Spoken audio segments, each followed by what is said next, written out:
Politician, আমরা টাকা খেয়েছি, তারপরে হচ্ছে এগুলো বলেন, আমার কাছে এগুলো ভালো লাগে। এই কারণে ভালো লাগে কারণ আমাদের যে আন্দোলনটা ছিল, আমাদের আন্দোলনটা হচ্ছে আপনার এই গালির অধিকারটার জন্য। এই যে আপনার কমেন্ট বক্সে আপনার ব্যাকস্পেস ব্যবহার করতে হচ্ছে না, যে এটার জন্যই কিন্তু এই গণঅভ্যুত্থানটা।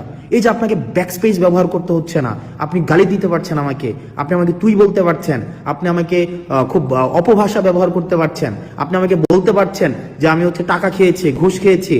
এই যে এটা বলতে পারছেন না, কুত্তার বাচ্চা বলছেন না আপনি, এই যে কুত্তার বাচ্চা, তুই তোর পরিবারের সবার কুত্তার বাচ্চা। আমি শেষ পর্যন্ত আপনার এটার জন্য আমি ফাইট করে যাব, অর্থাৎ আপনি যেন এটা বলতে পারেন। কারণ অতীতে আমরা এটাও বলতে পারতাম না। আপনি যদি অতীতের সময়গুলো দেখেন, অতীতে কিন্তু আমাদের এটা বলার অধিকার ছিল না।